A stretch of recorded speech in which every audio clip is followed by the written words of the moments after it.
I would go on a reality TV show.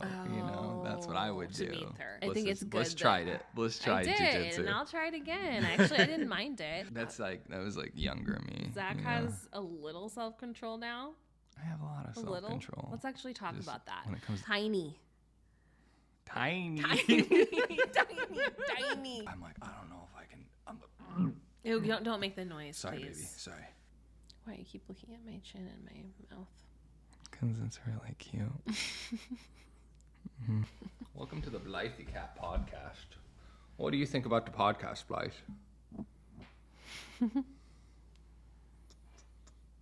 You're so pretty. Okay. She's probably gonna make a guest appearance during this.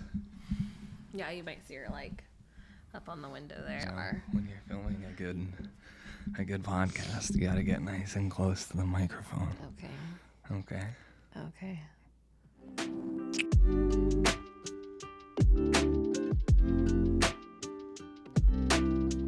love you. I love you too. All right. So this is our third podcast. Outfit vibes are off today. I was just in a dress, and Zack likes to chill. Like, if you'd notice at our pod dates, like, for the night dates, I'd like change into comfy wear, and Zack you would be like Ian still in your dress shirt and stuff. It's kind of funny because I recently rewatched our scenes. Yeah. And it's just funny because each time I really watch them, which is not very often actually, like I'll notice something new or different. And I noticed that this time that you were like I would be like in sweats and like, you'd be like looking all fancy. So we're bringing those vibes back. We're bringing the pods vibes. Night date vibes. Night dates. Yeah. Maybe that's what the podcast could be called. Night dates. Night dates. That'd be funny. So we're at week 21. Yeah. Oh yeah, we're not going to talk about the weeks. Mm-hmm. All right. We're about halfway through. Around there. We can talk vaguely about it. Okay. Mm-hmm. So our baby's getting big. Yeah, I'm like really feeling the kicks, like I was telling you, like in the last couple of days. Like we could feel it, but my placenta is anterior, so that means it's like facing the front. So there's a little bit of a cushion from when the baby moves. Because when on the ultrasound, it was moving so much, but I couldn't really feel it. Yeah. Or it's not even that you necessarily want it to be a girl. You just feel like it is, or you want it to be. Both. I definitely feel like it's a girl. Yeah.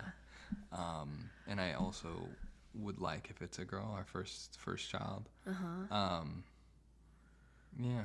There's something special, I think. Well, there's like a cute little daddy-daughter vibe. Like, that's adorable. But it's also adorable to have like a son-father. Yeah, I mean, I will be really excited. I think my happiness level is going to be at 10 regardless. Yeah. I'm excited to find out. I know. We found out so early on in the pregnancy. And we don't know, but like we got the test done. And we gave it to my brother to look at because he wanted to be, my twin, he wanted to be like involved in some way. We found out on Bliss's birthday. Yeah, he found out on our birthday. Yeah, that was quite it. So we had genetic testing done, and we got the results back on Bliss's birthday. And Bliss is up at his early. Like, here's the thing. I'm not a morning person, and neither is Zack. We're just not morning people. We're going to have, that's going to be a rude awakening when the baby's born. Night owl family. So it was Saturday. It felt early. It felt like 6 a.m. And I woke up and Bliss is on the phone with her brother who has a doctorate in regenerative biology. Yeah, regenerative biology. And he is analyzing our test results for us. He's reading them. They've been analyzed already. But it was just a very funny moment because how many people have their brother-in-law analyzing their child's biological data. I thought that was a pretty funny moment. And so that was Bliss's best birthday present. Yeah, to have a healthy babe. Finding. Yeah, definitely a good thing. We finished the night off with a little dance on the top of Canlis. What'd you find, baby? So I was looking for my earrings and I found this card, and it's actually my birthday card you got me from last year. And in the card it says, "Our family will be together soon, and I can't wait to celebrate your next birthday with Asher and Blythe." You put our next birthday, but and they're here this year. Here's my boy, and there's our girl, and they're here with us, and it's really special and meaningful to me. And we figured it out. I had to have faith that it was just gonna have to be somehow figured out, and it is. I love you. You want to read the actual card? Happy 33rd Bliss. You're smart, funny, and sexy, and your heart overflows with compassion and generosity. Our family will be together soon, and I can't wait to celebrate our next birthday with Asher and Blythe. I appreciate everything you do. Your support and love is overwhelming. I'm so lucky to have you in my life. Love, your person. And they're home with us. And it's the best birthday present ever to have them here. I love you, baby. I love you too. Happy birthday. Thank you. Man, does that feel like was that long ago? It feels like it was 5 years ago. Wow. Won't be long. I'm there before the setting sun, for you to fall into my arms, a place I call my home. I was looking to belong when I already found my home.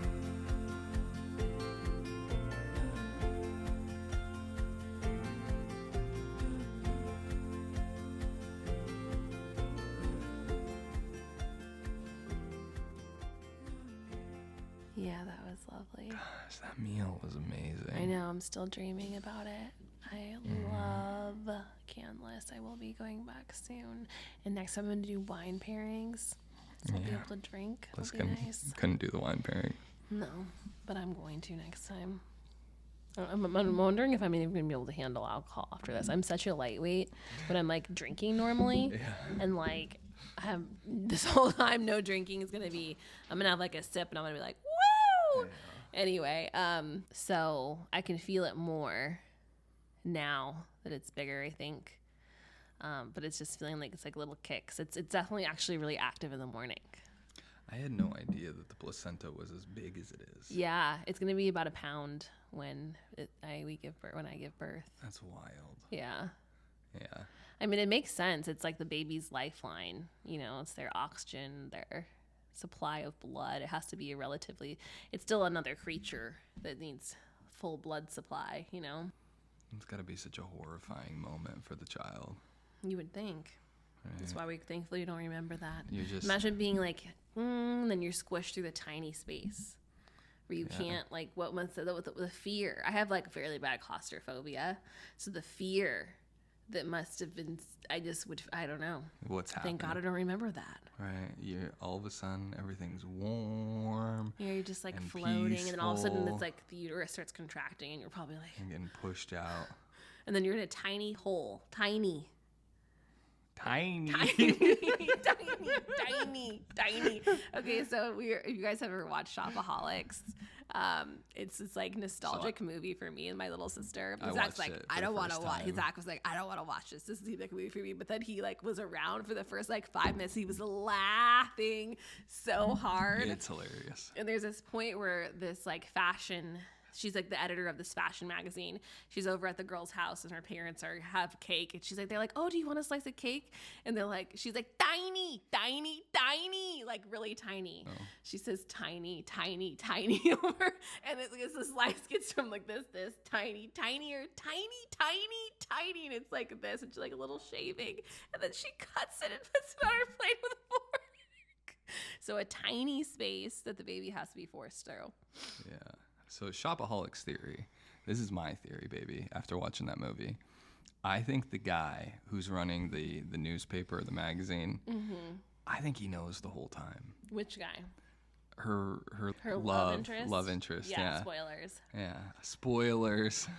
We might, So my theory we all know how men are dumb. There's no way. Oh, okay, all right. There is no way he's buying into that story. She shows up with the scarf. She's got that You already scarf know that she's he a just liar. bought. And then he comes up with this whole roundabout excuse. Oh my gosh, it was all a metaphor. Well, she wrote that letter. Right. I'm saying he knew it wasn't a metaphor. Maybe. He's just making excuses because... Why don't you think he just asked her on a date? You know, he's proper. Is that something you would do? You would know... just hire someone who's incompetent. Is that what you would do? No. I would go on a reality TV show. You know, that's what I would do. To meet her. To meet the girl. To find the love of my life. Yeah. But that's my theory. I don't know if anyone else has that theory, but I think he plays dumb. It's the actually whole like time. a funny movie, and it came out ages ago, you guys. And it's like my little sister, Tatiana. It's her. We would watch it all the time. And I don't know if that's why she's a shopaholic now. She's not really a shopaholic, but she loves shopping. So do I. But it was just fun, like, to watch that movie with her. And she recently came and stayed with us for a few days, and we watched it. She's 19 now, so it was fun. And I'm glad you ended up watching it with us. It's like really funny. It was funny. Yeah, it was really funny. There was a lot of really funny actors in there too. Yeah, totally. But I'm kind of the opposite of that lady. You want when it comes bigger, to cake, larger. You guys need to rewatch the episode of me and Zach's first date at his apartment and pause on the cake. This man cut me. It was one of those long tuxedo cakes from Costco, like this thick, this long, and he cuts it in half. And I'm thinking, okay, you know, he's gonna like slice it, and then he puts half on my plate, and I was like, and then he squirts whipped cream all over it. And I'm just, and I was just like, what? So, like, it's funny because you got to go and see those, like, pause, notice the little things. And you're going to be like, oh, my gosh. And, like, this is a continued thing. That wasn't a one-time thing for Zach. That is the slice of cake sizes that he eats. Mm-hmm. Yeah. More. The cake at my dad's birthday. I don't know if anyone's ever watched. And my dad gave we just did have cake. two slices for Zach. So I don't know if anyone's an Office fan, The Office, but Will Ferrell plays this character, D'Angelo. And there's this scene where he's like a recovering, I think he's like a sweetsaholic, or like he's like, I can't remember. He's either addicted to sweets or something, but they bring in this birthday cake into the office. And he just starts grabbing the cake with his hands and eating it. He can't stop. That was like younger me. Zach has a little self-control now.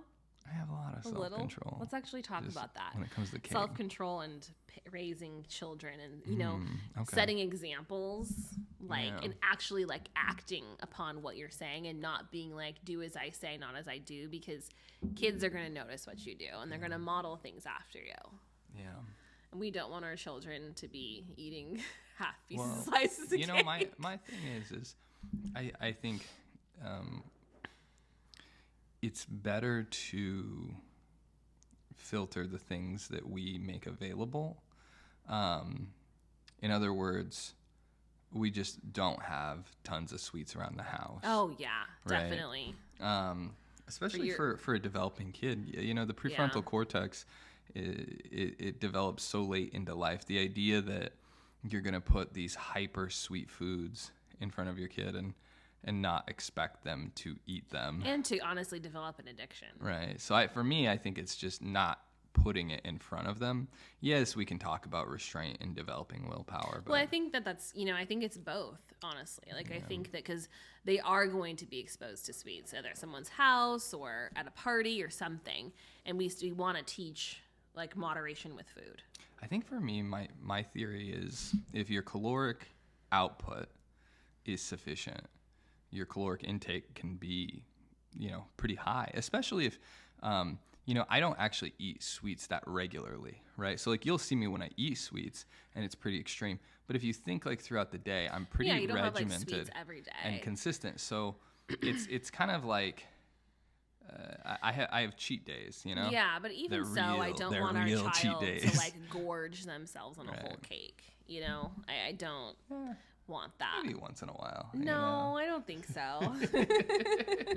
Their birthday, they can have as much cake as they want. I don't think as much cake as they want. They can have cake for breakfast on their birthday. They can have cake. See, I'm not gonna give them cake on for breakfast. They can have eggs and then cake. They can have like breakfast dessert. Egg and cakes. Like eggs and then you know the eggs are in cake, right, babe? I don't know about. Oh yes, Okay. I know that, but not eggs and then cake. I didn't mean like as a combined dish. Like eat their eggs, eat something kind of blood sugar balancing, and then have some cake. I think on their birthday, of course, flexibility and stuff. They can't have as much cake as they want. So they basically, will literally throw up. Have you ever eaten so much food that you vomited? That's never happened to me. Yes. Oh, that doesn't surprise me. Yeah. Well, almost. I don't know if I actually, but it, like, was in the moment of like almost, but I think I held it in. So it's actually a funny story. One of my good friends from middle school and elementary school, in high school, we, I'm trying to remember where we went. We went to this place called Moon's Mongolian Barbecue, and it was an all-you-can-eat barbecue where you could, you take the noodles, you take the meats, and you put it together. So it's all you can eat. And for like two 16-year-old boys at an all-you-can-eat buffet, I think it was the New Year's, we just ate until we couldn't eat anymore. I think we had 3 full bowls. And as we were walking out, I'm like, I don't know if I can. Ew, don't make the noise, Sorry, please. baby. Sorry. We all know PTSD and all that. So I'm about to throw up, right? And he starts laughing at me. And he's cracking up because he thinks it's really funny that I ate so much and I'm about to throw up, and that it makes him actually throw up. Oh God. And it was, Wow. Scary stories. Little boys. Yeah. just So eating as much basically, as we it can't can. be like that, where our kid can eat whatever they want on their birthday. You just got to match the caloric I don't output, know. I just want to establish good exercise habits and good nutrition habits. I agree. Yeah. Good nutrition. It's not like, good well, eat whatever exercise you habits. want, as long as I don't want that to be our mantra for them. But I also, I think the best philosophy is to let them determine when they're full. Oh, of course. They know their body better than we Yes. do. Yes, and we're gonna describe to them what that feels like so that they understand. It's not like, oh, I don't want to eat that. It's like, are you full? Or before you get full, are you satiated? Are you satisfied? Because we don't want them to get to the point of being full. Full to me is uncomfortable. Full is like you're bursting. And Yeah, but also I think for me, the way that I eat is very different than the way you eat. So it's just something to think about. And if our children are highly will not. active, I don't want our children. But they're definitely gonna be need active. a lot. They're gonna need a lot of food to They eat. will. Yeah. And I'm never going to tell them that they can't eat if they're hungry. I'm going to give them food. I'm not going to tell them that they can't eat food. I'm just saying that they're not going to be able to have 20 bowls of ice cream or a whole tub of ice cream. That's not allowed. I agree. Yeah, that's not Yeah, allowed. I agree on the sweet side. Yeah. I think maybe on the savory side. Yeah, if they want another bowl of vegetables or chicken or something, of course. I growing up, I was growing so much that I was always hungry. My family called me Tum Tum. I didn't have a Tum Tum. I was like a stick pole. But I was so hungry. I would literally have to eat something before bed, after dinner. Because I was I would get hungry again between dinner time and bedtime. And I would have to eat something because I was, growing. So I would never limit our child if they needed food. I also am not going to force them to finish their plate. Yeah, I agree. Never. I'm not going to teach them you have to clear your plate, you have to finish your plate. That's just not a value I believe in. I never grew up with that, and I ate until I was done. I don't believe in forcing children to clear their plates. Yeah. Well, were you forced to eat everything? No. Good. Nice. But you still have that. But you still, I feel carry that with you. It's hard for you. I feel it's hard for you to leave. My gross pizza crust the other night, you're I don't like eating your leftover pickings, and you're you're eating it. So I think and not necessarily it's based on the need to clear the plate, but there's something about like, you don't like I'll be like, oh, there's just a little bite. Like I'll just have like a little bite and I'll save my little bite of food. And I want that little bite later. But to you, that's preposterous. So like, there's something about that. Like, to me, a little bite is a little bite, and like that's enough for a taste. I'm definitely not good at saving food. That's definitely something I struggle with. Yeah. I finish my meals. Well, even if you're full, you're like, oh, I'm full, and you're like eating my pizza crust. I'm like, what? Yeah. Pizza sounds actually really good. I'm know. Hungry. I don't know what that is. My hunger has been like, it reminds me of how I was. Ouch, my toe. You remember this time last year? Broke toe. It's my other foot, though. You remember my song? Yeah. But my hunger has definitely reminded me of like when I was a child. Currently, my current hunger levels have like reminded me, like, because I'll eat, but I also feel like I can't eat a lot in one sitting because I think the baby is taking up a lot of space, so my stomach can only like take so much food in, and then it quickly digests it, and then I'm like hungry again. I think that's kind of what's happening, but I don't know if you noticed, but like I'll eat little smaller portions than I normally would. Excuse me. So I'm hungry right now. I'm dreaming about cucumbers. We got cucumbers right in there. Make me some. I mean, they're already made, but yeah. No, I mean like not make me a cucumber. I don't want you to grow me a cucumber. That'll take too long. Okay. I want you to slice it. I'll grow you one. I'll go put it in there. You plant can it in the garden. You can also grow some too. It'll be ready, in 2 months. Perfect. You can grow some too. I'm sure I'll eat them. I can't wait to actually build a garden outside. I know. How fun that we have that option. What do you think you want to grow in it? Peppers. Ghost peppers. Yeah. Yeah. Some Carolina Reapers. Maybe some tomatoes for me. Yeah. And cucumbers. Make a good salsa. Strawberries. Yeah. Yeah, that's good salsa. It'd be interesting if strawberries had peppers. Pepper That would be yummy. Inside of it, like spicy. I bet that would be good. Maybe you should develop a crossover. Someone needs to breed spicy strawberries. Do it, Zach. How delicious would that be? That could be your new invention. Spicy strawberries. Yeah. I mean, you could just like put, pepper extract onto some strawberries. Might be a thing. Yeah. I think I might try it. Okay. Go for it. You have my support. What else do you want to talk about? Let's talk about the Nutcracker. Okay. So we just got back from the Nutcracker. Yeah, it was really nice. Mm-hmm. I loved ballet. I did ballet for years as a kid, and baby, I don't think we ever talked about that. You told me a lot about your singing, but we've never talked about you doing ballet. Yeah, I've done ballet. I did. How did you handle the pointy toes? Yeah, I didn't do point for very long. So you don't start out as like a little kid on point shoes. Oh, really? No. And then I think I was 12 when I did point.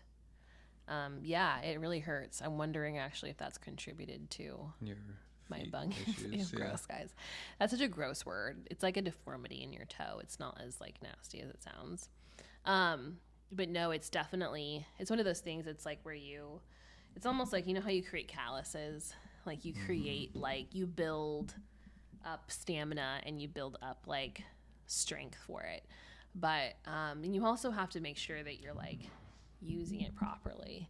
And I find watching ballet, it's so beautiful. And like the strength behind people that do ballet is pretty intense. I mean, you see these people, their bodies are like fully sculpted muscles, all of them. Like these men who do ballet are extremely strong, and so are the women, very strong. And it's truly a sport. Like it's kind of like seen as this like girly thing, like this like feminine thing, like, oh, like it's like, Shout out to Valentina Shevchenko, who is one of the greatest female mixed martial artists of all time, who was a ballet practitioner for some time. Yeah, and the story goes that she was a ballerina, not a ballet practitioner. Okay. It's a martial art, okay? But the story goes that it actually really enhanced and improved her her martial arts abilities I and believe her that. dexterity. I And, believe that. Yeah, so- flexibility. It's just a beautiful art, and it's also just nostalgic to me, and I just think I find it very beautiful. What did you think of it? I was, It wasn't your favorite. I wasn't like super into it, but I can appreciate the skill. Yeah. That is Did you like listen to required. the music? Because I kind of like told Yeah. you before it's live orchestra, so I was like, That maybe was if he gets cool. bored, maybe you can like concentrate on listening to the music. That was cool for sure. Yeah. I think, We went Chelsea and Kwame. yeah, we all went together. I swear we have other friends besides them. We just really like them. I think that the using dance as a form of storytelling is kind of an interesting way to convey a narrative.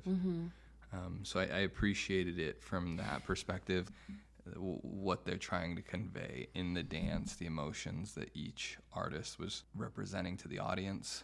So that was interesting. I thought it's always cool to broaden your horizons and experience something a little bit new and learn something a little bit new. So Yeah, I'm grateful that that's one thing that's so good about, I feel like, you as a person. Like, you're willing to, like, you're not like, I'm never going to the ballet and I ain't going and that's it.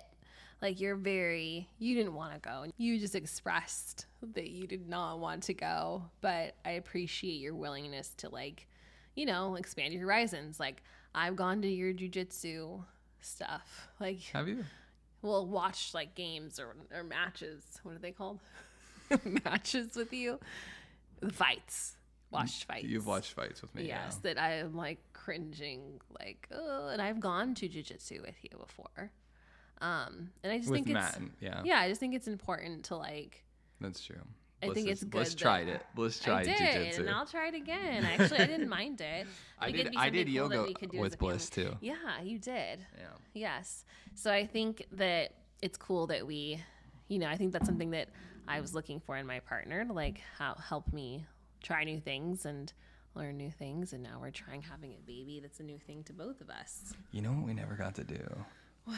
Bungee jumping. Was that something on our list? Oh, we talked about it. We just never did We'll it. do it. We'll do it when the kids are grown. We're going to wait 18 years. Or we can, no, like when we can go on our own trip. Okay. I don't want the kids bungee jumping. Asher and Blythe are not allowed to bungee jump. I'm going to bring Asher with. No. So the big thing about this trip today was, well, Asher Moon had to be home alone for 8 hours. Yeah, and he's never home alone for that long. It wasn't good for me. Probably equally as not good as it was for him. We just don't need to leave him alone that long. That's like, you shouldn't leave animals alone that long. Yeah. 6 hours, I think, is max. Yeah. Why you keep looking at my chin and my mouth? Because it's really cute. Okay, well, Yeah. stop. I love you, baby. I love you too. And we are going to be doing the gender reveal in a couple weeks. That's right. We got the gender reveal coming up. I guess that's maybe the last thing we can talk about. Zach, he's still sticking to your girl vibes. I think it's a girl. Yeah. Dad thinks it's a girl. Mom thought it was a boy. I thought it was a boy. And then I thought it was a girl. And then I have no clue right now. But kind of today I'm feeling like girl. But I just don't know. I'm going to be so happy, baby. I'm going to be happy either way. I'm going to be happy. I'm already. Yeah. Kind of hurts my feelings that you like want a girl more than a boy. I don't know why. You're allowed to have your feelings, though. I don't want one more than the other. You just want the first child to be a girl. I want a boy and a girl. Yeah. Yeah. Yeah, so we're finding out the gender, and I'm excited. I've imagined the baby as both a boy and a girl at times, so I really just don't care, but I'm excited to finally know. Yeah. Yep, coming soon. Mm-hmm. I can't believe we've waited this long. We did pretty good. Yeah. Yeah. I think a lot of it is like we just love the child either way, and so it doesn't really matter to us truly at the end of the day if it's a boy or a girl. So we haven't been like freaking out to know, I feel like. Have you?